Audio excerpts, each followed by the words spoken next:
अस्सलाम वालेकुम नाज़रीन, आप देख रहे हैं programme live with doctor Shahid Masood और मैं हूं आपके मेजबान ज़रियाफ आरिफ। वज़ीर-ए-आज़म इमरान खान साहब के करीबी दोस्त, पाकिस्तान तहरीक इंसाफ के सीनियर रहनुमा और हुकूमती जमात को दबाम बख्शने वाली शख्सियत जहांगीर तरीन साहब ने आज एक ऐसा बयान दिया जिससे उनकी नाराजगी मुकम्मल तौर पर मंजर-ए-आम पर आई। दोस्त थे, दुश्मनी की तरफ क्यों धकेला जा रहा है, ये वो बयान है कि जिसके बाद सियासी हलकों में भी चहमगोइयां शुरू हो चुकी है। इसके अलावा ये अल्फाज में इंतहाई काबिल गौर हैं शहजाद अकबर साहब के, जब वो लाहौर हाई कोर्ट का फैसला ट्वीट करते हैं और कहते हैं कि वज़ीर-ए-आज़म इमरान खान का जो मिशन है वो आगे बढ़ रहा है और मुनाफाखोरों के खिलाफ अब फौरी तौर पर कार्रवाई की जाएगी। इस समय प्रोग्राम में दीगर अमूर पर भी बात करेंगे। स्टूडियोज में हमारे साथ मौजूद हैं जनाब डॉक्टर शाहिद मसूद साहब। डॉक्टर साहब अस्सलाम वालेकुम। जी, आपको भी डॉक्टर साहब, जहांगीर तरीन साहब का जो आज बयान सामने आया कि दोस्त थे, दुश्मनी की तरफ धकेला क्यों जा रहा है, ये अल्फाज मामले की हसासियत को किस कदर बारीकबीनी से बयान कर रहे हैं? बहुत ही दुखी कर देने वाला बयान है और जहांगीर तरीन साहब जो हैं वो उनके साथ उनके रफ़का भी गए, बहुत सी वो शख्सियत जो उनसे नज़रियाती तौर पे वाबस्ता हैं। और मैं आपको सिर्फ एक बात यहाँ पे ये बता दूँ कि जहांगीर तरीन साहब के साथ जो आज लोग गए थे वो जो उनकी हमायत में थे, ये आप समझ लें कि ये बिल्कुल उसका 1/10 हिस्सा है जो जहांगीर तरीन साहब के साथ हैं इस वक्त, या जो कि जहांगीर तरीन साहब के साथ नहीं है लेकिन जो इमरान खान साहब से इख्तलाफ रखते हैं, लेकिन यानी वही 30-35 जिनका हम जिक्र कर चुके हैं, शेख रशीद साहब भी कह चुके हैं। इमरान खान साहब का यहाँ तक मामला जाएगा जहांगीर तरीन साहब के साथ, इसका मुझे अंदाज़ा नहीं था कि इस हद तक चला जाएगा, लेकिन अब लगता है कि वो बिल्कुल ज़ाती दुश्मनी जो है उसमें वो चीज़ कन्वर्ट हो गई है। और ये जो सारे मामलात हैं, इस पे बात करने से पहले ज़रा इस पे सियासत पे खित्ते के भी हालात और थोड़ी सी बात ये कोविड के हवाले से कर लेते हैं। अभी हम जब आ रहे थे प्रोग्राम को स्टार्ट करने के लिए तो उसी वक्त वहाँ पे यूरोप में जो एक ब्रीफिंग है वो ख़त्म हो रही थी और वो ब्रीफिंग जो है वो उसको फिर उनका मीडिया इस तरह से रिपोर्ट कर रहा है कि इंडिपेंडेंट को हम यहाँ पे शो कर देते हैं। ये अभी अब से 5 मिनट पहले उनकी ब्रीफिंग ख़त्म हुई है यूरोप में, यूरोपियन मेडिकल एजेंसी की, और वो ये कह रहे हैं कि एस्ट्राजेनेका वैक्सीन जो है वो अनयूजुअल ब्लड क्लॉट्स, इंडिपेंडेंट के मुताबिक very rare side effect of jab, यानी उन्होंने कहा है कि अच्छा, फिर इसको चाइना का जो CGTN है वो इस तरह रिपोर्ट कर रहा है कि यूरोप का जो रेगुलेटर है वो एस्ट्राजेनेका वैक्सीन और ब्लड क्लॉट्स के दरमियान लिंक उनको मिल गया है, यानी एस्ट्राजेनेका से ब्लड क्लॉट्स हो रहे हैं। तो और इसी को फिर ब्लूमबर्ग रिपोर्ट कर रहा है कि EU regulator sees possible link between Astra shot and clots.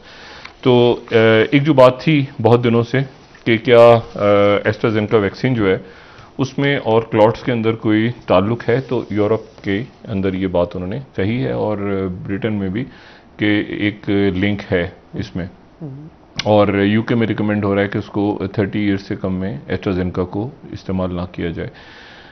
अच्छा, ये एक रेयर डिसऑर्डर है, लेकिन मैं इस पे थोड़ा सा इसको बताना इसमें मुनासिब समझूंगा कि अगर हमारी टीम यहाँ पे पिक्चर दिखा सके, ये इसका जो कंसर्न है वो ये है cerebral Venus sinus thrombosis. Cerebral Venus sinus thrombosis का मतलब ये है, अच्छा, एस्ट्राजेनेका इसलिए भी इंपॉर्टेंट है क्योंकि ये भारत के अंदर सबसे ज़्यादा यही बन रही है, सबसे ज़्यादा ये बन रही है वहाँ पे सीरम इंस्टीट्यूट, और ये दुनिया में भेजी जा रही है और ब्रिटेन में और बाकी मुल्कों में एस्ट्राजेनेका, और ये ऑक्सफोर्ड के साथ इन्होंने बनाया बैठ के बड़ी रिसर्च के बाद। ये एक रेयर डिसऑर्डर है, बहुत कम लोगों में, कुल इनको 31 केस मिले हैं, उनमें 9 की डेथ हुई है, लेकिन बहरहाल इन्होंने उसको रोक दिया। अच्छा, इसमें हुआ ये है कि जब इन्होंने वैक्सीनेट किया है तो वैक्सीनेशन के बाद कुछ लोगों में सेरिब्रल वीनस साइनस थ्रोम्बोसिस, यानी ब्लड क्लॉट, जो ब्रेन के अंदर वेन्स हैं जो कि बाहर ला रही हैं ब्लड को, उनके अंदर क्लॉट जो है वो जमा हो गए, और उसमें यह हुआ कि ज़्यादातर लोगों को शदीद सर का दर्द वैक्सीन लगाने के बाद, और बिनाई, कुछ लोगों को विजन के अंदर प्रॉब्लम हुई एकदम से, और कुछ केसेस ऐसे हैं जिनमें स्ट्रोक हो गया, राइट साइड या लेफ्ट साइड स्ट्रोक हुआ, और 9 केसेस की डेथ हुई। तो इन्होंने रोका है, लेकिन ये कंटिन्यू करेंगे और एहतियात के साथ। हाँ, मतलब देखिए, वैक्सीन जो है वो वैक्सीन लगवानी है, ये तय बात है, इसके ऊपर किसी किस्म की दो राय नहीं है। और मैं सिर्फ ये बताता हूँ कि कल मैंने पहली जी स्पुतनिक कल मैंने स्पुतनिक की पहली जो जैब है वो लगवाई यहाँ से शिफा हॉस्पिटल में ज़बरदस्त अरेंजमेंट था और मैं उनका शुक्रगुजार हूँ। तो जो भी वैक्सीन आपको मिल रही है वो आप वैक्सीन लगवाएं फौरी तौर पे। ये वैक्सीन जो हैं ये इनके साइड इफ़ेक्ट्स होंगे कुछ ना कुछ, मतलब मैं 24 घंटे में एक्सपेक्ट कर रहा था कि कोई थोड़ा सा कोई सर दर्द हो या कोई साइड इफेक्ट, हाँ क्योंकि जाहिर है एक वायरस का पार्टिकल तो गया है तो कोई एंटीबॉडीज बन रही हैं, लेकिन मुझे कोई ऐसा उसमें महसूस नहीं हुआ। तो जिनको जो भी चाहे साइनोफार्म है चाहे साइनोवैक है, जो भी वैक्सीन यहाँ पे मिल रही हैं वो आप वैक्सीन को लें, ठीक है, जो भी अवेलेबल हैं और फौरी तौर पर लें। एक बात। दूसरी बात यह है कि ये बात भी जहन में रखें कि हमारे इंतहाई काबिल एहतराम वज़ीर हैं और जो अमीनुल हक साहब MQM के, वो हॉस्पिटल में, अल्लाह ताला उन्हें सेहत दे, लेकिन वो हॉस्पिटल में डेंगू की वजह से हैं। ये बात जो लोग ज़्यादा जिस तरफ तवज्जो नहीं गई वो ये है कि अमीनुल हक साहब डेंगू की वजह से हैं। इसका मतलब ये हुआ कि डेंगू भी पाकिस्तान में आ गया है साथ ही। अच्छा, और या तो इस्लामाबाद से कराची में, अल्लाह ताला सेहत दे, ये कोविड से सेहतयाब हो गए थे। अच्छा, कोविड इनको हुआ था चंद माह पहले, अब इनको डेंगू हुआ है। अच्छा, अब इसमें थोड़ा सा ये ज़रूरी है कि यहाँ पे हम जिक्र, क्योंकि डेंगू भी साथ ही आ गया है, ठीक है, दोनों चूंकि वायरस से हैं लेकिन फ़र्क है। तो CDC की हम जल्दी से जो सेंटर ऑफ डिजीज़, क्योंकि इसमें डेंगू में इशू ये है कि अब आपने पानी कहीं जमा ना हो, टैंकों को साफ रखें। ये डेंगू दरमियान में आ गया है कोविड के, और बारिशें अगर आने वाले दिनों में होती हैं तो, क्योंकि नहीं, मेरे लिए ये बात बड़ी कंसर्निंग है कि उनकी इसमें डेंगू में ये होता है कि एक तो स्किन रैश, इसमें स्किन रैशेज आ जाती हैं, और दूसरी जो बात है ये देख रहे हैं ना, स्किन रैश इसमें आ जाती है और प्लेटलेट काउंट कम होती है, तो बहुत कम केसेस में फिर ये होता है कि ब्लीडिंग शुरू हो जाती है, और फिर इसमें हेपरिन वगैरह देते हैं। बहुत ज़्यादा सीरियस कंडीशन में फिर दिमाग में, सर में जो है वो स्टेंट वगैरह डाल के इंट्राक्रैनियल प्रेशर कम करना पड़ता है। लेकिन मैं जो यहाँ पे बात कह रहा हूँ वो बता रहा हूँ सिंपली कि ये इसकी साइट पे चले जाएं, जो CDC की साइट है, और वहाँ पर आपको फ़र्क महसूस हो जाएगा डेंगू और कोविड-19 के दरमियान, ठीक है। और ये पूरी डिटेल, और ये बता रहे हैं इस वक्त दुनिया में कि आप डेंगू और कोविड-19 के दरमियान, आपको कोविड है या डेंगू है, उनके साइंस के दरमियान आपको फ़र्क पता होना चाहिए। 5 से 7 दिन के बाद अपीयर होता है, यानी मच्छर ने काट लिया तो 3 से 10 दिन या 5 से 7 दिन के दरमियान, मच्छर के काटने के बाद, यानी जिस मच्छर ने काटा है उसके 7 दिन के बाद आपको डेंगू स्टार्ट हो गए सिम्टम्स। यानी ये बड़ी एक आप समझिए कि बड़ी अजीब सी बात है। हाँ, उसके 7 दिन पहले एग्जैक्टली। तो इनको कोविड हो चुका था लेकिन अब इनको डेंगू हुआ, तो अल्लाह ताला सेहत दे। लेकिन इसको बताने का मकसद सिर्फ ये है कि डेंगू भी हमारे यहाँ आ गया है, और इस पर बराए करम जो सूबाई हुकूमतें हैं और वफाकी हुकूमत, एक तो वैक्सीन के हवाले से और फिर ये जो स्प्रे है और बाकी सारे मामला, इनको भी देखें, एक साथ 2-3 एमरजेंसीज ना आ जाएं। उसके बाद इसके अलावा एक बात और जो यहाँ पे कहना ज़रूरी है वो ये है कि हमारे एक और दोस्त जवाद अहमद साहब, जो बड़े मारूफ सिंगर हैं, उनकी पता नहीं तस्वीर, अल्लाह ताला उनको भी सेहत दे। उनको दूसरी दफ़ा कोविड हुआ है। कुछ माह पहले वो सेहतयाब हो गए थे और उनको सेकंड टाइम कोविड हुआ है जवाद अहमद साहब को।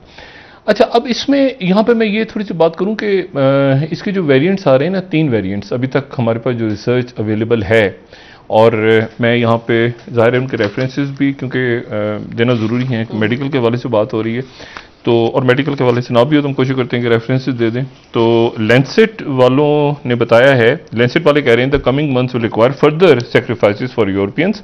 बहुत अच्छी नहीं है लेकिन बहरहाल वो ये कह रहे हैं कि coming months will require further sacrifices for Europeans, but this time should also be an opportunity to strengthen communication on vaccines, organise vaccine delivery and collaborate with others. और फिर उसके बाद जो New England Journal of Medicine है वो बता रहा है कि न्यू सार्स के जो वेरिएंट्स हैं, 3 वेरिएंट्स का वो जिक्र हो रहा है। एक तो बरतानिया से आ रहा है वेरिएंट, एक जो है वो आ रहा है ब्राज़ील से, और एक आ रहा है साउथ अफ्रीका से। और ये जो 3 वेरिएंट्स हैं जिनकी पता नहीं हमारे पास स्लाइड तैयार है कि नहीं, 3 आप समझ लें कि वायरस मुस्तकिल वो जो है वो उसमें वेरिएशन है। हाँ। तो ये ये जो वायरसेस हैं, ये इनकी जैसे 1351 है मिसाल के तौर पे, तो ये डेली अब इसकी इन 3 वेरिएंट्स को दुनिया में फॉलो करना शुरू कर दिया। इन 3 वेरिएंट्स के साथ एक प्रॉब्लम है, जो सबसे बड़ी प्रॉब्लम आ रही है वो एक तो ये है कि ये तेजी से फैलता है, ये 50 गुना तेजी से फैलता है, ज्यादा खतरनाक है। लेकिन दूसरी बात जो इसमें ज्यादा प्रॉब्लमेटिक है वो ये है कि अगर पहले वाले वायरस से आपको कोविड हो चुका है तो ये दूसरा जो वेरिएंट है इसका, ये आपको दोबारा, यानी जितने केसेस री इन्फेक्ट हो रहे हैं, यानी जिनमें दोबारा कोविड हो रहा है, हाँ, ये वो केसेस हैं जिनमें वेरिएंट है। तो एहतियात, वैक्सीन, मास्क, वही दोबारा सारे जो लोगों को पता है, तो दुनिया एग्जैक्टली उसी तरह से एहतियात, बिल्कुल ये नहीं कि जी अब तो कुछ नहीं हो रहा, वैक्सीन लगवाएं फौरी तौर पे, और लोग लगवा रहे हैं। ये बहुत अच्छी बात है कि वो जो शुरू में लोगों के अंदर कंफ्यूजन था कि पता नहीं क्या हो जाएगा, वैक्सीन लगवाएं। और ज्यादातर जो वैक्सीन हैं वो वेरिएंट्स के अगेंस्ट भी काम कर रही हैं, उनके खिलाफ भी काम कर रही हैं। और मेरी यहाँ पिम्स में और पॉलीक्लिनिक के जितने डॉक्टर से बात हुई, उनमें से तकरीबन सब ने साइनोफार्म जो है वो लगवाई है, और उसके बाद उन्होंने एंटीबॉडी चेक की है, तो वो कहते हैं कि 90% प्लस उनके अंदर, यानी जो डॉक्यूमेंटेड है उससे ज्यादा। और स्पुतनिक मिल जाए, जो वैक्सीन जहां मिले वो लगवाई जाए और एहतियात की जाए। और साथ ये हुकूमत भी ध्यान में रखे और आम लोग भी ध्यान में रखें कि चूंकि डेंगू आ गया है तो पानी खड़ा ना हो, टैंक साफ रखने हैं अपने घरों में पानी के, और ये सारी एहतियाती तदाबीर आपने करनी है। अच्छा, एक तो ये बात, दूसरी जो बात है वो सियासत पे जरा आ जाते हैं। बिल्कुल। अच्छा, सियासत पे आप देखें, जहांगीर तरीन साहब ने जो असल में देखें एक आध दिन पहले हमने जो बात की ना, वो बात हमने ये की कि जी कोई लोग जो हैं वज़रा मिले, वज़रा के थ्रू बात हुई, ऐसे हुआ। ये बड़ी आम सी बात है, ये हमें बड़ी अजीब सी लगी ना इस दफ़ा कि कोई वज़ीर मिले जाके और वज़ीरों ने फिर आके बात की इमरान खान साहब से। ये बड़ी नॉर्मल बात है। ये बड़ी आम सी बात होती है कि मैसेंजर्स होते हैं हमेशा, कि कोई मैसेज देने वाला, यानी मिसाल के तौर पे मैं आपको मिसाल दे देता हूँ, और भी होंगे लेकिन जहाँ तक मुझे याद पड़ता है, जरदारी साहब थे, तो आसिफ जरदारी साहब बकौल सदर, उनका बड़ा ज़बरदस्त ताल्लुक था जनरल कियानी से। लेकिन कई ऐसे मौके आए जब जनरल कियानी कोई बात जरदारी साहब से बराह रास्त नहीं कहते थे। कुछ बातें ऐसी हैं जो रहमान मलिक साहब के थ्रू रहमान मलिक साहब के थ्रू कह दी जाती थी। कुछ बातें ऐसी हैं जो मलिक रियाज साहब के थ्रू कह दी जाती थी, जो कि बड़े बिजनेसमैन हैं।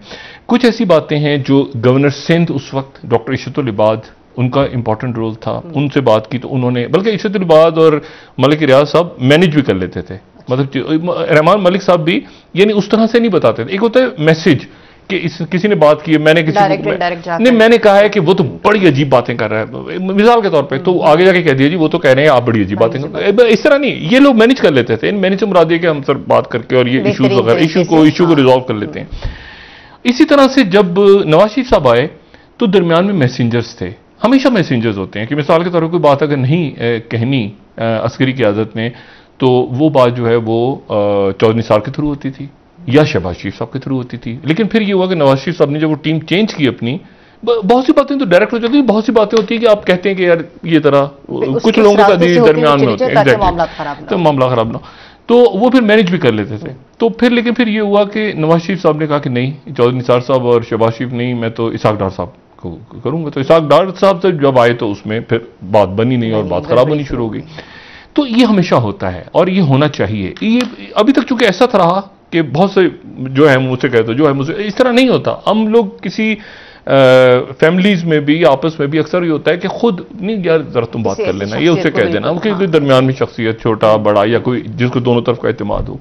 तो ये बड़ी आम सी बात है, इसको बहुत खौफनाक अंदाज में नहीं, मुझे क्यों नहीं कहा, उसने क्यों नहीं कहा, वो इसी तरह से मैसेज कन्वे होता है। हम भी कई दफा मैसेज अपने प्रोग्राम में कन्वे कर देते हैं, ठीक है। और मैं आपको हकीकत, हाँ मीडिया में आ जाती है ना चीजें, तो एक मैसेज ही होता है ना, मीडिया में खबर आ गई तो मैसेज है। तो बात यह है कि वो इसको, और मैं आपको एक और बात बताऊं कि ये बड़े अजीब अजीब से वाकयात हुए हैं। मतलब मिसाल के तौर पे जब मुझे अचानक मेरे जहन में आ रहा है, ये जब हुआ वाकया जब अदलिया बहाली तहरीक चल रही थी, तो अदलिया बहाली तहरीक चल रही थी, जरदारी साहब ने कहा कि मैं तो जजों को बहाल नहीं करूंगा। अच्छा, उनके मुझसे कहने को ओवर माई डेड बॉडी, मैं तो बहाल नहीं करूंगा जज। अच्छा, अब मैसेज गया उस वक्त डीजीआईबी, ये मैं पहले भी बता चुका हूं, डीजीआईबी डॉक्टर शोएब सडल के थ्रू। डॉक्टर शोएब सडल गए वजीर आजम के पास। वजीर आजम कौन थे? यूसुफ गिलानी। उनसे कहा कि प्राइम मिनिस्टर साहब ये उधर से, अच्छा टाइमिंग बड़ी वो थी ना कि उधर से नवाज शरीफ साहब ने खास वक्त निकलना है, तो दरमियान में आना है, तो जजों ने बहाल होना है, हम बैठे हुए मीडिया में कि खबर ब्रेक हो। अच्छा, तो उसकी ट्रांसमिशन चल रही है, अदलिया बहाली। अब ये हुआ कि शोएब सडल साहब ने, गिलानी साहब ने कहा कि यार मैं तो ठीक है डॉक्टर साहब, आपकी बात शोएब सडल साहब ने कहा, लेकिन वो जरदारी साहब को कौन? जरदारी साहब तो कह रहे हैं ओवर माई डेड बॉडी। तो शोएब सडल साहब ने फिर जरदारी साहब को जाके जो मैसेज दिया, वो मैसेज बड़ा इंटरेस्टिंग है डीजीआईबी और जरदारी साहब को। और जरदारी साहब के वो दोस्त भी रहे, पहले वो पुराने दोस्त भी थे।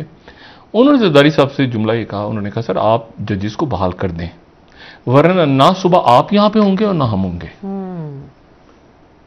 अच्छा, अब तो जरदारी साहब ने कहा कि ये आप कह रहे हैं? उन्होंने कहा नहीं सर, ये हम कह रहे हैं।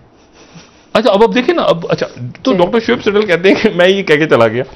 तो जरदारी साहब ने कहा कि गारंटी क्या है? तो जरदारी साहब जो वो समझ गए ना कि मैसेज आया है दरमियान में, तो उन्होंने कहा फिर गारंटर कौन होगा? खैर इसी दौरान वहां से हेलीकॉप्टर उड़ा रावलपिंडी से, उसमें कैनी साहब भी थे, पाशा साहब भी थे, वो सारे आए। वो दरमियान में फिर वो नवाज शरीफ साहब को मैसेज गया, वो रुका जलूस, रस्ते में जज वज बहाल हो गए। तो ये तकरीर होनी थी रात की कोई, मेरा ख्याल है कोई 9:30-10 बजे। अब जरदारी साहब फिर दोबारा, जरदारी साहब कहते हैं कि अच्छा नहीं, over my dead body. Zardari साहब फिर अटक गए। सुबह कुछ 6 बजे के करीब, अच्छा हम भी बैठे हुए हैं, अभी खवातीन थोड़ी देर में जज्बाल हो जाएंगे। अच्छा, अब मुसीबत ये कि वो भी रुके हुए हैं, वो भी रुके हुए हैं। इमरान खान साहब कहीं सो रहे हैं, उनको नींद आ गई, वो सो गए। वो जो पीछे जनाब 5:30-6 बजे सुबह, पता नहीं क्या टाइम था, 1:30 बजे थे रात के, मैं याद भी नहीं। 2-4 घंटे तक कई तकरीरें बदली गई और फिर यूसुफ गिलानी साहब ने जज बहाल की। मैंने उस वक्त ये फिर बाद में बात पूछी, मैंने कहा जी ये फर्ज करें अगर जरदारी साहब कहते नहीं ओवर माई डेड, मैं तो बहाल नहीं कर रहा, तो क्या होता? मतलब क्या ये खाली शोएब सडल साहब के थ्रू एक मैसेज जो था, तो खाली ये मैसेज ही था या वाकई इसमें क्यों पीछे था? दम था। तो पता चला कि जब इस तरह का मैसेज आता है तो वाकई पीछे कुछ होता है। तो अगर ये ना बहाल होता तो व्हाट में कम, चाहे हिलरी क्लिंटन की कॉल आती है किसी और को, जरदारी साहब समझ गए इस बात को कि मामला खराब हो जाएगा। जरदारी साहब जज बहाल किए, उन्होंने बात करके गारंटीज के ये नहीं होगा, ऐसे नहीं होगा, वो करा के मामला तय किया। और तो फिर ये जो जुमला है जो मैं अक्सर अदा करता हूं कि रोनते हुए निकल जाएंगे, ये जो जुमला है ये है जनरल राहील शरीफ का। जब कराची ऑपरेशन शुरू हो रहा था तो लोगों ने कहा जी बीच में कानून, उन्होंने कहा रोनते हुए कोई चीज़ आएगी रोनते हुए निकल जाएंगे, क्योंकि हमने मिशन कंप्लीट करना है, कराची को बंद, कराची अब नहीं होगा दोबारा। तो बात यह है कि वो ये होता है कि मैसेज कैसे, बल्कि एक दफ़ा तो कमाल हुआ, एक छोटा वाक़या बता के फिर आगे निकलता हूँ ज़रा। ये हो रही थी मीटिंग कराची में, तो नवाज शरीफ साहब प्राइम मिनिस्टर थे। मैं चूंकि कराची ऑपरेशन जबरदस्त सारे को देखा हुआ है ना, तो मैं उसका वाक़या आपको बड़ा इंटरेस्टिंग वाक़या। जरदारी साहब बैठे हुए थे, नवाज शरीफ प्राइम मिनिस्टर, तो आर्मी चीफ राहील शरीफ, तो जरदारी साहब ने वहां पे, जरदारी साहब लाइटर नोट पे, सिंध हुकूमत, तो जरदारी साहब ने वहां पे लाइटर नोट पे कहा कि जी एक तो ये आपका समझ नहीं आता है, आपकी जो DGISI हैं इनको मसला क्या है कि ये तो मुझसे मिलते ही नहीं है।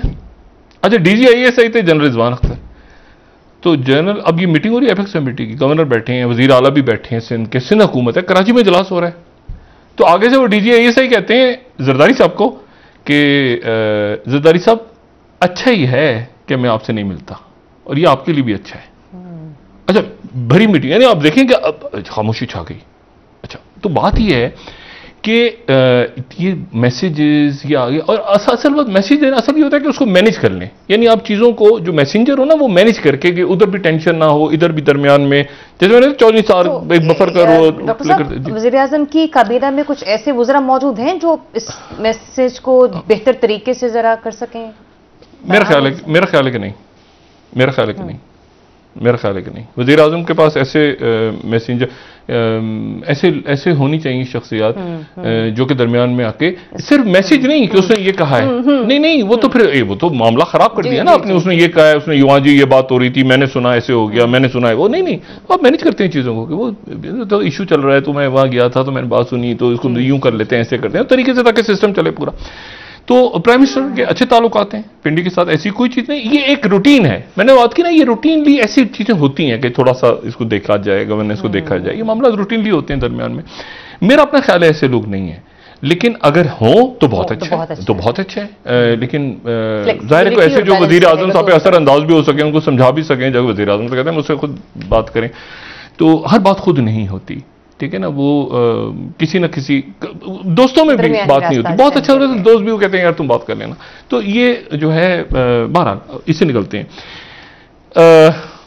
एक मसला इस वक्त अगर कोई दुनिया में बहुत ज्यादा परेशान कुन है, बहुत ज्यादा परेशान कुन, तो वो ये है कि कहीं ताइवान में के इलाके में जंग न छिड़ जाए। और वो इसलिए कि चाइना मुकम्मल तौर पे इनसर्कल खुद कह रहा है कि हमने इनसर्कल किया है।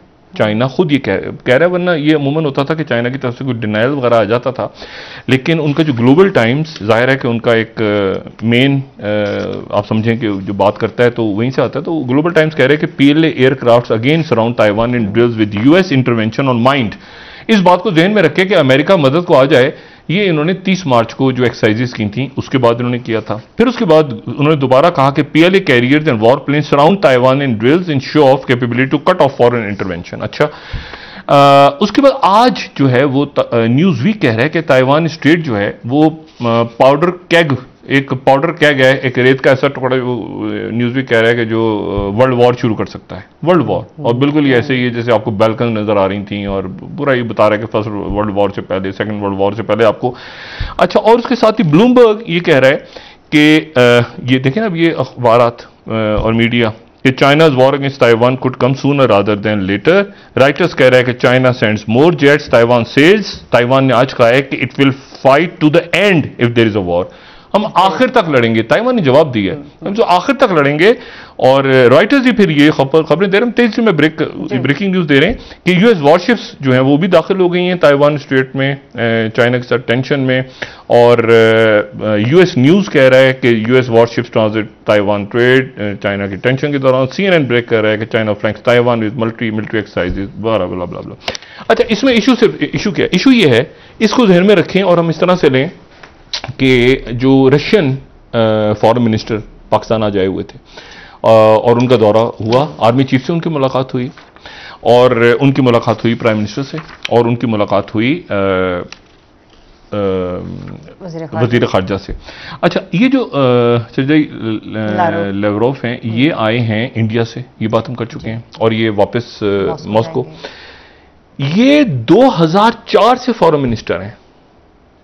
अब जो जिन शख्सियात के बारे में हम मिले या बात करें उनका बैग ये है 2021, 2004 से ये रशिया के फॉरेन मिनिस्टर हैं, यानी उस वक्त से फॉरेन मिनिस्टर हैं जब जनरल मुशर्रफ थे और प्यूटिन नहीं लगाया था, ठीक है। और 2004 से 2000 यानी आप सोचें कि ये वो हैं जिनके दौर में सीरिया के अंदर रशिया एंटर हुआ, जिनके दौर में यूक्रेन वॉर हुई, जिनके यानी 2004 का रशिया, ठीक है। चेचन्स के साथ चल रहा है, अफगानिस्तान इशू था। और 2004 से पहले 10 साल यानी 1994 से 2004 तक की अक़वाम मुत्तहिदा में रशिया, सोवियत यूनियन, रशिया के ये नुमाइंदे थे, ठीक है। और उससे पहले तो यानी आप समझें कि ओल्ड गार्ड जो मामला 71 ईयर्स के, यानी पूरी दुनिया समझें जो आदमी 2004 से फॉरेन मिनिस्टर हो, पाकिस्तान में तो इधर हर कुछ अर्से के बाद बदल गए, इंडिया में बदल गए, अमेरिका में 2004 से ही अपनी जगह मौजूद है। टिप्स के ऊपर है इनकी पूरी रीजन। अच्छा, 4 दफा हुक्म तो कर हाँ, तो देखें ना ये पूरा शंघाई कॉर्पोरेशन ऑर्गेनाइजेशन, चाइना का राइज, ये सीरिया के अंदर, सीरिया में जो सबसे पहले लोग पहुंचे थे 2012 में, उसमें से ये थे, तो इनका इस्तेकबाल हुआ था। ये इनका इस्तेकबाल किया था असद, बशारुल असद के साथ, जो हजारों लोगों ने इनका इस्तेकबाल किया। और क्योंकि इनकी वजह से फिर रशिया एंटर हुआ यानी मशरिक़ वस्ता के अंदर, और उनको पोर्ट मिली, और बशारुल असद के हामियों ने इनके लिए कि तो आपने शुक्र है कि आपने वीटो किया हम करारदाद को, हमारे अगेंस्ट जो हम पे हमला होना था अक़वाम मुत्तहिदा में। तो रशिया के पूरी जो पॉलिसी में इनका बड़ा इंपॉर्टेंट रोल है। अच्छा, एक तो बात ये होगी। दूसरी जो बात है, इसके साथ ही क्या हो रहा है, देखिए रशिया से वो इधर से यहां से वो गए, वापस चले गए, इंडिया में बात नहीं बनी, बात इंडिया में नहीं बनी। वो S-400 के हवाले से भी, और उनका आज वो दक्कन हेरल्ड अगर दिखाएं तो दक्कन हेरल्ड उनका ये रिपोर्ट कर रहा है कि Russia subtly nudges India to stay away from any US led move. Russia ने मैसेज दिया है इंडिया को कि किसी भी यूएस लेड मूव से दूर रखो, अपने आप को क्वाड से दूर रखो, हमारे अगेंस्ट ना जाना, देखिए मिलिट्री अलायंस नहीं बनाना। ये उनका डेक्कन हेरल्ड ने उनकी रिपोर्ट की है।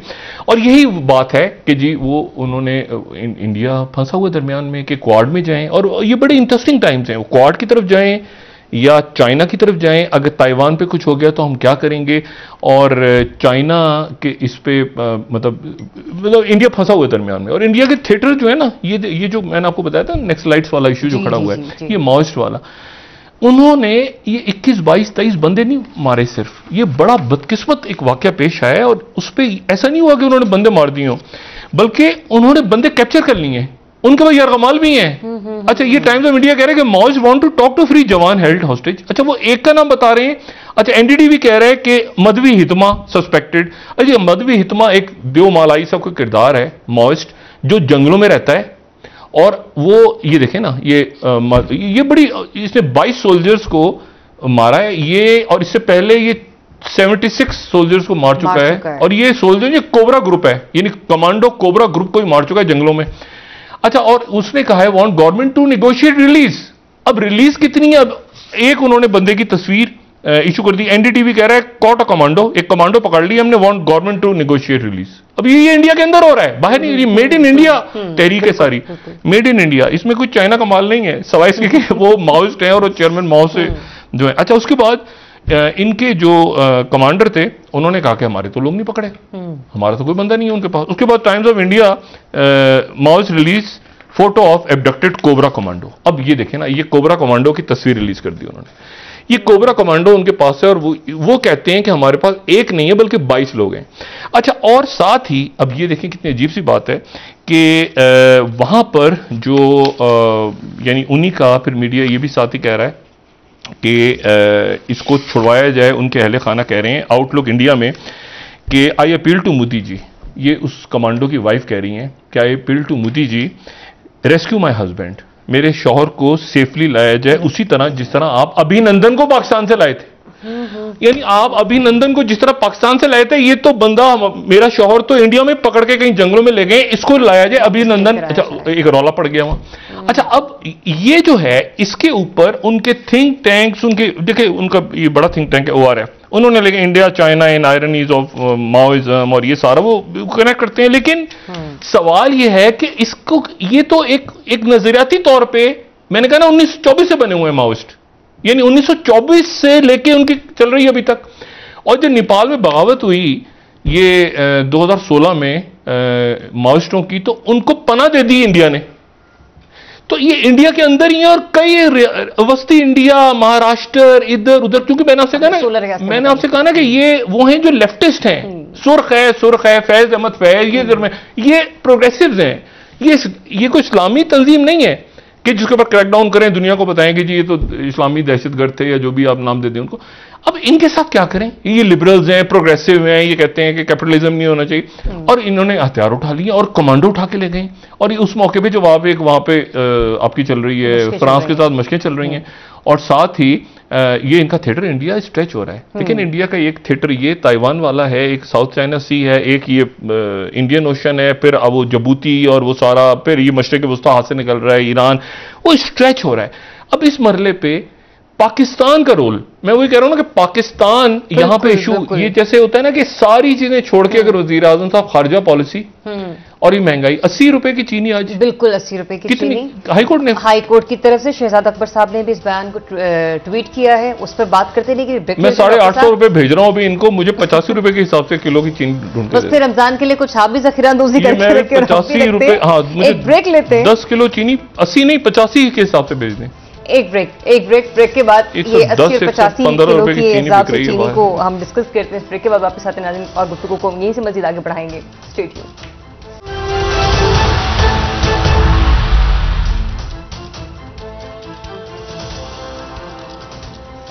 Welcome back. नाज़रीन, लाहौर हाई कोर्ट ने आज रमजान के दौरान विफाकी और सूबाई हुकूमतों के जरिए मुकर्रर करदा एक्सपिल प्राइस पर चीनी की फराहमी का हुक्म दिया है, जिसे मुशीर दाखिला और इत्तेसाब शहजाद अकबर साहब ने मुनाफा खोरों से अवाम को बचाने के लिए इसे इमरान खान साहब की हुकूमत पर पहली फतह करार दिया है। डॉक्टर साहब, ये एक चैलेंज भी है खान साहब के लिए बतौर वज़ीर आज़म इस हुक्म पर मिनोवन अमल करवाना?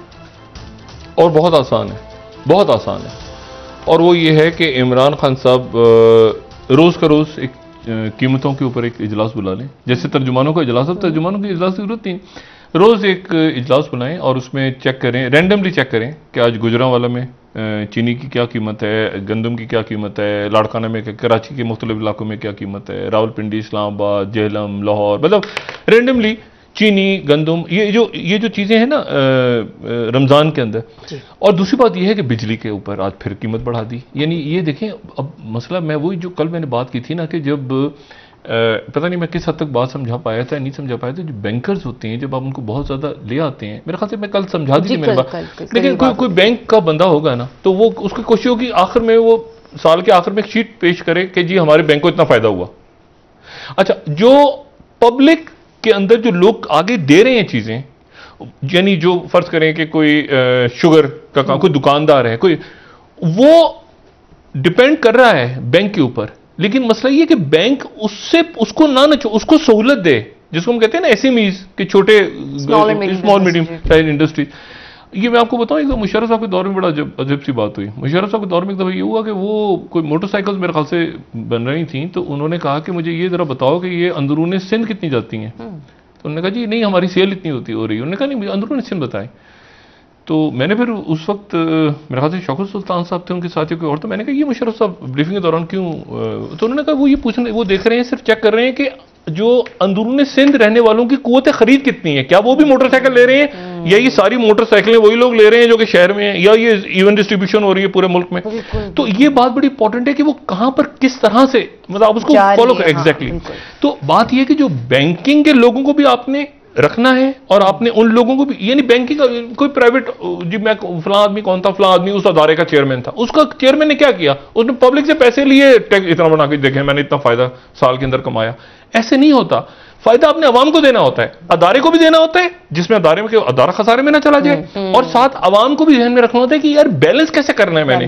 तो ये बुनियादी तौर पर मीशत मेरे ख्याल से ये इमरान खान साहब इसको खुद कर लेंगे आने वाले दिनों में, लेकिन सारा का सारा बैंकर्स के हाथ में ना दे दें चीजें, ठीक है। तो उसमें ये भी देखें कि जो कारोबारी शख्सियात हैं वो क्या बात कर रही हैं, आपने सहूलत, और इमरान खान साहब मेरे ख्याल से समझते हैं सारी चीजों, वो तो ये चैलेंज है उनके लिए बड़ा। दूसरी बात ये है कि देखें, ये जो मैं आपसे बार बार कह रहा हूं कि खित्ते के वाकयात, अब देखें ईरान का 24 घंटे में, एक तो वो जैसे ही शुरू हुई उनके टॉक शुरू हुई अमेरिका के साथ, बाकी जौहरी माहदे पे उनका एक जहाज उड़ा दिया इसराइल ने, एक बहरी जहाज, और उन्होंने कहा जहाज बहुत सालों से खड़ा हुआ था, अमेरिकन को उन्होंने बता दिया, उन्होंने कहा जहाज ये जासूसी के लिए खड़ा किया हुआ था पानियों में, इन्होंने जहाज को उड़ा दिया। अच्छा, ब्लास्ट हुआ वो जहाज, अच्छा वो खाली कश्ती सी थी छोटी सी, वो उड़ा दिया। टेंस है मामलात टेंस हैं ताइवान के ऊपर, अल्लाह ना करे कुछ हो, लेकिन ये टाइमिंग इसलिए इंपॉर्टेंट है कि अगले हफ्ते जापान के, जो कि क्वाड का हिस्सा है, जापान के वजीर आजम पहले गैर मुल्की सरबराह होंगे जो व्हाइट हाउस जाएंगे और जाके बाइडेन से मिलेंगे इन पर्सन। यानी टेलीफोन पे तो बहुत से लोगों से बात हो गई, जूम पे भी और नेट के जरिए बात हो गई। पहली शख्सियत जो जाके व्हाइट हाउस में मुलाकात कर रही है दुनिया का कोई पहला रहनुमा बाइडेन से, वो है जापानीज। कौन जापानीज? वो जापानीज जो कह रहे हैं कि हम ताइवान पे अगर अटैक हुआ तो हम अमेरिका के साथ खड़े होंगे। जापानीज उनके साथ, यानी क्वाड, और जो क्वाड के मेंबर हैं, ये जो एक्सरसाइजेज हो रही हैं इंडिया के साथ उसके मेंबर हैं। अच्छा, ये जब वापस आएंगे वहां से मिलके, तो वापस आने के बाद ये इंडिया और फिलीपीन जाएंगे, ठीक है, इंडिया, अच्छा इंडिया, अच्छा फिलीपीन। इस दौरान जो है वो क्या चाइना कुछ करता है या नहीं करता, इसके ऊपर वो कहते हैं ना सारे के सारे कि उधर यूएसएस रोजवेल्ट भी आ रहा है जंगी बेड़ा उधर ताइवान के आसपास, उधर जो है वो मैकेन भी आ रहा है, उधर जहाज भी, और तो मशकें भी हो रही हैं फला। तो अल्लाह ना करे कि ऐसा हो, लेकिन सी जिनपिंग कह चुके हैं इन प्रिंसिपल कि ताइवान हमारा हिस्सा है, हम उसको वापस लेंगे, ये चीन का हिस्सा है। पहले 70 साल के दौरान आगे पीछे बहुत से जजीरों पे उन्होंने वापस लेना है। और ये जो मैंने आपसे बात की ना कि ग्लोबल टाइम्स की तरफ से कहना कि हमने ये अगर आप देखें तो ये मेरे ख्याल से ब्लूमबर्ग का ये फाइट पाथ जो है, ये मेरे ख्याल से इन्होंने ये पूरा दिखाया है कि जिसमें ये इनसर्कल करके ये मैप्स, अब बाकायदा उनकी मिलिट्री की तरफ से ये मैप्स रिलीज हो रही हैं, हम स्क्रीन पे दिखा सकें, क्योंकि वो बता रहे हैं इसके ऊपर पूरा कि जी वॉर प्लान किस तरह से है, ये जहाज किस तरह से घूम के गए हैं, इसको ये अगर बनाया हो था। China just practice is war time bomber, ये देखिए आप तस्वीर देखें, ठीक है ना, ये फ्लाइट प्लान्स हैं PLA, और ये देखें चारों तरफ से ये जहाज घूम के ये ताइवान को इन्होंने सर्कल कर लिया है। अच्छा, अब सवाल ये है कि अगर ऐसी सूरत आ रही है, 26 मार्च को हुआ है, 26 मार्च को जो एक्सरसाइजेस की थी तो उसके बारे में इन्होंने खबर दी। अच्छा, मेरा मकसद क्या, ये अल्लाह ना करे ऐसा हो, लेकिन बात यह है कि जब इतनी इतनी शिद्दत हो ना, ये जो बड़ी जंगें छिड़ती हैं, ये छोटा सा वाकया हो जाता है, अचानक बीच में कोई हादसा हो गया, कोई गलत फहमी हो गई, कोई कम्युनिकेशन गलत हुआ, कोई मैसेज गलत उसको गलत समझ लिया। आज तक जैसे कई दफा मैं प्रोग्राम में बता चुका हूं, फर्स्ट गल्फ वॉर जो थी, तो रात को उस सदाम हुसैन को जो अमेरिकन एम्बेसडर ने कहा, वो आज तक मिस्ट्री है। उसने क्या कहा? उसने ये कहा कि कुवैत पे नई चढ़ाई करो या कुवैत पे कर दो। सदाम हुसैन ने चढ़ाई कर दी। सदाम हुसैन तो कह रहा है मुझे अमेरिकन ने कहा था, अमेरिकन ने हमने तो नहीं कहा था। तो सफीर ने क्या, अभी पहले भी मैसेंजर वाली बात कर चुके हैं ना कि मैसेज। तो बात यह है कि इन हालात में दुनिया अलर्ट है। यहां पर पाकिस्तान में शुक्र है खुदा का कि सियासी इंतशार तो खत्म हो गया। पीडीएम पार्टियां तो अपनी जगह मौजूद हैं। पीडीएम का यही हाल होना था जो हुआ, ठीक है ना। वो आपस में मैं तो ये नहीं कहूंगा, मैं तो हमेशा ही कहता रहूंगा एक हुकूमत चली जाए और हम आ जाए, इलेक्शन हो जाए। कोई कहते हैं कि पीपल्स पार्टी कहती है कि चले सिस्टम, वो कहते हैं कि फौरी हो जाए। इशू ये नहीं, इशू ये है कि जो आज जहांगीर तरीन साहब ने बात की कि जहांगीर तरीन साहब के साथ एग्जैक्टली कितने लोग हैं, ये खान साहब को पता होना चाहिए। मैं जब जहांगीर तरीन साहब से मिला, खान साहब के करीब तरीन शख्सियत, उनकी किचन कैबिनेट बैठी हुई थी जहांगीर तरीन साहब के साथ, ठीक है ना। उनकी किचन कैबिनेट के लोग बैठे हुए थे। तो बात यह है कि वो कौन सी शख्सियत थी, ये मेरा काम नहीं बताना। इमरान खान साहब वजीर आजम है, उनको पता होना चाहिए कि जहांगीर तरीन साहब जो हैं वो उनके पास क्या उनके लिंक्स हैं, क्या उनके राब्ते हैं। हमें तो ये भी पता है कि किस दिन पहली मुलाकात किसने करवाई थी जहांगीर तरीन साहब की, ठीक है, इमरान खान साहब से। तो बात यह है कि ये लाहौर के जलसे से पहले, और जहांगीर तरीन साहब का पूरा ग्रुप था, जिसमें हुमायूं अख्तर साहब भी थे। जहांगीर तरीन साहब का पूरा ग्रुप था। पहले ये फैसला हुआ था कि वो ग्रुप जो है वो पीटीआई ज्वाइन नहीं करेगा, बल्कि एक आजाद ग्रुप के तौर पे इनके हमायत करेगा पीटीआई की। बाद में पीटीआई में मर्ज हो गया। बहरहाल वो एक पुरानी दास्तान है। शेख रशीद साहब कहते हैं ना कि छोड़ दें जो पहले हुआ। ऐसा नहीं होता शेख साहब, वो पीछे वाली चीजें कहती है ना, वो पीछा करती रहती हैं बहुत सारी बातें, उनमें से। और शेख साहब को पता है अच्छी तरह से ये जो वाकया हुआ, तो शेख साहब बड़े उस वक्त अभी भी एक्टिव में, उस वक्त बड़े पोलिटिकली एक्टिव थे जब जहांगीर तरीन साहब की आमद हो रही थी। और मतलब खैर छोड़ दें, उसके बाद भी धरना हुआ था ना तारुल कादरी साहब का, 2013 वाला पहला धरना। उसमें इमरान खान साहब नहीं थे, शेख रशीद साहब भी नहीं थे, खाली तारुल कादरी साहब थे। फिर शेख रशीद साहब कैसे आए, वो तो ये छोड़ देंगे साहब। कहा जा रहा है कि आज एक फहरिस्त तैयार हो रही है कि जहांगीर तरीन साहब से कौन से लोग राब्ते में हैं। वो देखिए तो क्या करेंगे, उनको क्या करेंगे? जो जहांगीर तरीन से राब्ते में वो मसला है, या वो मसला है जिन्होंने पैसे पकड़ लिए और इमरान खान साहब के कैंडिडेट हफीज शेख को गिरा दिया, पैसे पकड़े और इमरान खान साहब के सामने घूमते हुए। और शेख रशीद साहब को ज़ाहिर वजीर दाखिला, वो कहते हैं खान को पता है, और लेकिन प्राइम मिनिस्टर को इतना बोला है कि अपनी हुकूमत को गिरा दे उनको निकाल के। अच्छा, वो जब कहते हैं ना कि वो इमरान खान, तो असल में वो खुद भी तो हुकूमत का हिस्सा है, तो वो कहते हैं मैं भी कहते। तो मसला ये है कि वो सारे लोग तो मौजूद हैं। अब क्या उनमें से कुछ लोग जहांगीर तरीन साहब के साथ हैं? मेरी इतला है कि अलग भी हैं सारी जहांगीर। देखिए मैं जो बार बार बात कह रहा हूं ना, किचन कैबिनेट, ये देखिए जब बात करनी शुरू हुई ना, ये आज से कोई दो साल पहले मैंने इस प्रोग्राम में जिक्र किया कि शहबाज शरीफ साहब की बात है। शहबाज शरीफ साहब पर नजर चल रही है, शहबाज शरीफ साहब की बात शुरू हो गई है। लोग सर कौन सी बात शुरू होगी, क्या शुरू होगी, क्या होगी, अभी क्या मसला है? मैंने कहा उनकी बात शुरू हो गई है, और उस बात के नतीजे में ना सिर्फ अपनी बात करें, वो नवाज शरीफ की भी कर रहे हैं, उमर नवाज की भी कर रहे हैं, उसके बाद वो जरदारी साहब की भी कर रहे हैं। तो बात यह है कि वो फिर इवेंट्स उस तरह, फिर आप कह पीछे अब एहतसाब हो रहा है, इस वक्त नहीं हो रहा। एहतसाब का जबरदस्त चल रहा है, ऑपरेशन जबरदस्त जारी है, तो उलट पुलट सारा। ये खान साहब के पास एक विंडो है, जिस विंडो में वो जो आपने बात की कि वो करें और करेंगे होपफुली। ठीक है डॉक्टर साहब, एक ब्रेक ले लीजिए। वजीरों की बात करते हैं ना, किचन कैबिनेट कौन सी है जो, अच्छा ये वो किचन कैबिनेट है जिनको जहांगीर तरीन नहीं लाए। जहांगीर तरीन के जहाज में जो लोग आए उनसे हटके भी लोग उनके साथ हैं। मैं खान साहब को जो बताने की कोशिश कर रहा हूं, 3 हफ्ते रह के गए जरदारी साहब इस्लामाबाद, तो कुछ ना कुछ हुआ उस वक्त, जाहिर है। जो फिर हुआ वो फिर आप ही की ज़बानी सुनते हैं। इस ब्रेक के बाद एक वक्फा लेते ना, सिर्फ ब्रेक से वापस आते तो फिर जानते हैं डॉक्टर साहब से कि जरदारी साहब जो इस्लामाबाद आए उससे क्या कुछ हुआ।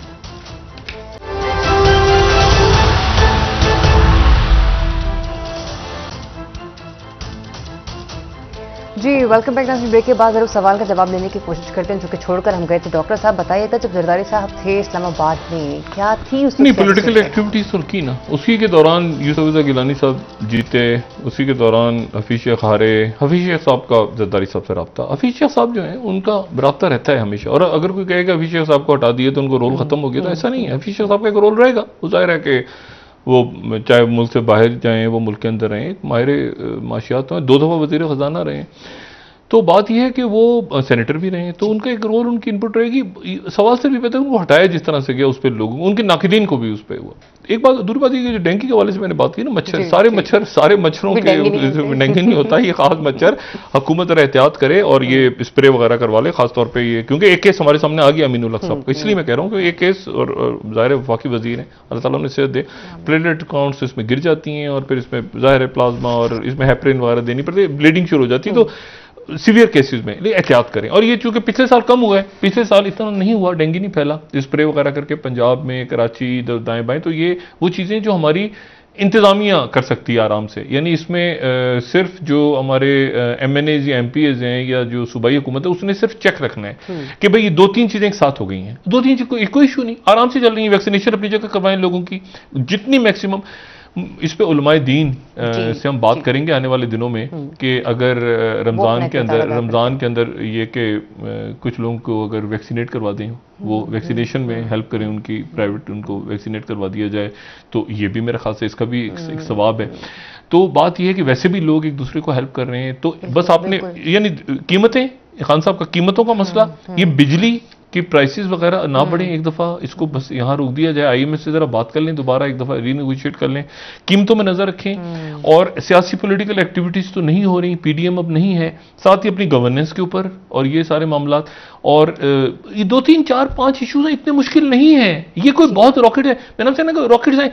और सिर्फ ये जो बात है ना कि फलाना आदमी उससे मिले, इसको छोड़ दें। असल बात यह है कि लोग इमरान खान को देख रहे हैं, अब छोड़ दें, वो उससे मिला था, गवर्नेंस ठीक होगी तो उसके बाद ना ऑपोजिशन को मौका मिलेगा बात करने का, ना किसी और। गवर्नेंस ठीक करें, और खुद खान साहब जहां बहुत सारे मामला को देख रहे हैं, तो ये 3-4 प्रायोरिटी, और ये भी कि खत्ते में क्या हो रहा है, रीजन में क्या हो रहा है, उसकी ब्रीफिंग। जैसे आज रशिया से हमारी बात हुई और बड़ी अच्छे उनके साथ उनका दौरा गया, उस पर डिटेल में बात करेंगे कल।